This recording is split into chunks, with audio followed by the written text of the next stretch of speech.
health. Reboot your body. Omega 3 oil extracted from algae. Strong heart, sharp mind, healthier you. So BP అనేది వచ్చింది ఉందా check చేసుకోవాలి రెగ్యులర్గా. ఈ చెక్ చేసుకుంటూ బీపీని దాన్ని బట్టి వాళ్ళు డెసిషన్ తీసుకోవాలి. అయితే చాలామంది నేను గమనించాం, మాకు వచ్చేవాళ్ళు ఈ ఆయాసంతో వస్తారు, బీపీ మంది వేసుకున్నారు, సార్ బీపీ చూసుకుంటే నార్మల్ ఉందని మానేసామన్నాడు. వాళ్ళు ట్యాబ్లెట్స్ వేస్తుంటే నార్మల్ ఉంది, సో దాన్ని మానేస్తారా, దానికి తెలియకుండా పెరిగి ఉంటుంది, ఆయాసాలు వచ్చేస్తాయి. సో బీపీ మందు అనేది వేస్తే నార్మల్ ఉంది అంటే మందు సరిపోయింది డోస్ అని. సో మందు డోస్ సరిపోయి బీపీ నార్మల్ అయిందని డోస్ తగ్గించకూడదు, అంతే మెయింటైన్ చేయాలి, రెండు మానేయకూడదు. ఈ రెండు చాలా మంది చేస్తుంటారు లైఫ్ స్టైల్. ఇంకొకటి మీలాంటి డాక్టర్ల దగ్గరికి వస్తే ఒక ట్యాబ్లెట్ రాస్తే దాన్ని ఏళ్ల తరబడి వాడుతూ ఉంటారు, మళ్ళీ మధ్యలో ఫాలోఅప్కి వెళ్ళకుండా. అది ఇండియాలో చాలా ఎక్కువ అయిపోయింది. సో ఈవెన్ 5 years 6 years కూడా వాళ్ళు అదే ప్రిస్క్రిప్షన్ తీసుకెళ్ళి మందులు వాడేస్తున్నారు. This is again government policy problem. Why India ఇంటర్నేషనల్గా అయితే ఒక ప్రిస్క్రిప్షన్ ఇస్తే ఆ ప్రిస్క్రిప్షన్ మెడికేషన్ అనేది ఫస్ట్ గోస్ టు ఫార్మసిస్ట్. ఎందుకంటే మెడిసిన్స్లో చాలా క్లాసిఫికేషన్స్ ఉంటాయి. సో షెడ్యూల్ హెచ్ అని, డేంజరస్ అని, నార్కోటిక్స్ అని, అండ్ కొన్ని లిమిటెడ్ యూసేజ్ అని, సైడ్ ఎఫెక్ట్స్, ఈ ప్రొఫైల్స్ అన్నీ చాలా ఉంటాయి. సో ఈ మందులు రాసేటప్పుడు ఏ పేషెంట్కి ఏం రాస్తాము అనేది డాక్టర్కి సిచ్యువేషన్ బట్టి రాస్తారు. దాని తర్వాత అవి ఎక్స్ప్లెనేషన్ చేయటం, ఎన్ని ఇవ్వాలి అనేది మాత్రమే ఎన్ని మందులు ఇవ్వాలని రాసినాక those things goes to pharmacist. Qualified pharmacist అవన్నీ చూసినాక పేషెంట్కి ఎన్ని, ఫర్ ఎగ్జాంపుల్ 2 నెలలు వాడాలి మందులు, ఆ 2 నెలలే సప్లై చేస్తాడు, చేసి ఆ ప్రిస్క్రిప్షన్ అక్కడితో ఎండ్ చేస్తాడు. ఎందుకంటే చేసే ముందు వాళ్ళకి ఆ సైడ్ ఎఫెక్ట్స్, ఆ మందులు ఎప్పుడు వేసుకోవాలి, విత్ ఫుడ్ వేసుకోవాలా, ఆఫ్టర్ ఫుడ్ వేసుకోవాలా, ఖాళీ పొట్ట మీద వేసుకోవాలా, ఇట్లా అన్నీ ఎక్స్ప్లెయిన్ చేస్తూ సైడ్ ఎఫెక్ట్స్ కూడా మీకు ఈ లక్షణాలు కనబడితే మందు ఆపాలి, డేంజరస్ అన్నీ చెప్పి సైన్ తీసుకొని ఎండ్ చేసి ఇస్తారు. అయితే ఫర్ ఎగ్జాంపుల్ కొన్ని ఒకరికి జ్వరం వచ్చింది, 5 రోజులు యాంటీబయాటిక్స్ రాసాము, అక్కడితో ఎండ్ అయిపోవాలి 5 రోజుల్లో. కానీ ఇదే యాంటీబయాటిక్ వాళ్ళు ఒక 10 కోర్సులు 20 కోర్సులు కొనేసుకుని వేసేసుకుంటారు. సో అదే వచ్చింది కదా లాస్ట్ టైం, మళ్ళీ డాక్టర్ దగ్గరికి వెళ్తే సేమ్ మందు రాస్తాడు. సో అనవసరంగా వెళ్ళడం ఎందుకు, ఇదే ప్రిస్క్రిప్షన్ తీసుకెళ్ళి వాడేద్దాం. యాక్చువల్లీ ఏంటంటే మనం వెళ్ళి వెర్బల్గా అడిగినా, మనం వెళ్ళి ఓల్డ్ ప్రిస్క్రిప్షన్ ప్రొడ్యూస్ చేసినా, మనం వెళ్ళి మనకు ఒక టెస్ట్ చేయమని చెప్పినా ఇవి లీగల్లీ చేయకూడదు. ఇది గవర్నమెంట్ మరి ఎందుకు పట్టించుకోవట్లేదో మరి గవర్నమెంట్కే తెలియాలి. ఎందుకంటే ఒక మెడిసిన్ అనేది రూల్ దాటి వేస్తే ఎనీ మెడిసిన్ దాని సైడ్ ఎఫెక్ట్స్ ఉంటాయి. కొంతమంది సైడ్ ఎఫెక్ట్ వర్సెస్ లైఫ్, ఇప్పుడు అది వేయకపోతాడు చనిపోతాడు, లేదు వేస్తూ కొన్ని సంవత్సరాలు బతుకుతాడు, కొన్ని డెకేడ్స్ బతుకుతారు, సో వేయమని చెప్తారు. సో ఈ benefit versus loss, benefit versus side effects, ఇవన్నీ వాళ్ళకి డాక్టర్ చెప్పి చేస్తారు. సో కొంతమందికి ఏంటంటే రాలేరు, పూర్ పీపుల్ ఉంటారు, సో వాళ్ళకి చెప్పేస్తారు ఈ 6 నెలలు వేసేసుకో, ఈ సంవత్సరం వేసుకో, క్రానిక్ డిసీజ్, మధ్యలో ఉంటారా లేదా టాప్అప్ ఇస్తారు. ఇప్పుడు ఏంటంటే వాళ్ళు ఒకే మెడికల్ షాప్లో కొనాలని రూల్ లేదు. సో ఒక మెడికల్ షాప్లో కొన్నాక యాక్చువల్లీ వెస్ట్రన్ వరల్డ్లో కానీ ఎక్కడ అదర్ దాన్ ఇండియా ఆ ప్రిస్క్రిప్షన్ ఇంకో చోటకి వెళ్ళడానికి లేదు. సో వాళ్ళకి దొరకదు. అప్పుడు ఏం చేస్తారంటే వెస్ట్రన్లో కూడా డాక్టర్స్, నువ్వు రాలేవు, నీకు ప్రాబ్లం ఉంది, so we will give top-up when ever you ask. So వాడు $400 ఛార్జ్ చేసేవాడు $10 $20 తీసుకొని కొంతమంది నీడి వాళ్ళకి వాళ్ళ కోసం వచ్చి అంత కట్టాలి, వాళ్ళకి ఆ టాప్అప్ ఇచ్చేస్తారు. సో అది రూల్. బికాస్ డేంజరస్ మందులు వాడుకొని కిడ్నీ పోగొట్టుకొని, కెమికల్స్ లివర్ పోగొట్టుకొని, ఆ సమ్ అదర్ ఇష్యూస్, రెసిస్టెన్స్ తెప్పించేస్తారు. రెసిస్టెన్స్ అంటే మందులు పనిచేయకపోవటం, ఇన్ఫెక్షన్స్కి, ఇవన్నీ జరుగుతున్నాయి. కాబట్టి సో పర్యవేక్షణలో ఎక్స్పెరిమెంట్ చేయకుండా అసలు మందులు వాడకూడదు, అవసరం లేదు, వచ్చింది అదే అనుకుని వాళ్ళే అన్నీ వాడేస్తామంటే 5 ఏళ్ళు డాక్టర్ చదవటం వేస్ట్, 15 ఏళ్ళు చదవటం వేస్ట్.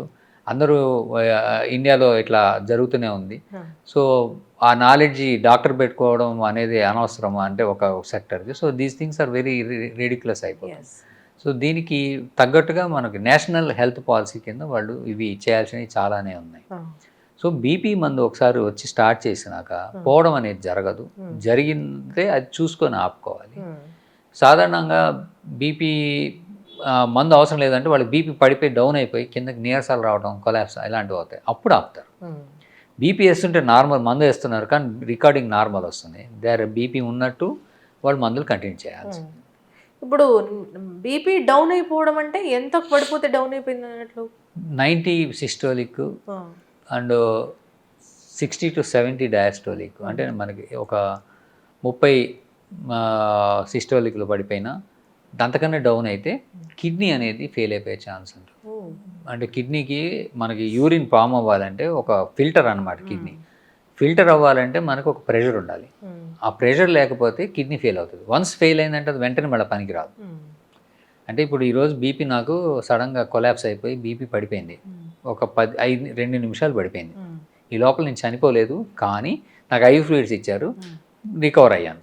బీపీ పెరిగింది కానీ కిడ్నీ పని చేయమంటే వెంటనే పని చేయదు, దాని అక్యూట్ కిడ్నీ ఇంజరీలోకి వెళ్ళిపోతుంది. ఓకే. అది టేక్స్ సమ్టైమ్స్ 2 days, ఒకసారి గంట పట్టచ్చు, ఒకసారి వారం పట్టచ్చు, ఒకసారి డయాలసిస్ కూడా చేయాల్సి రావచ్చు.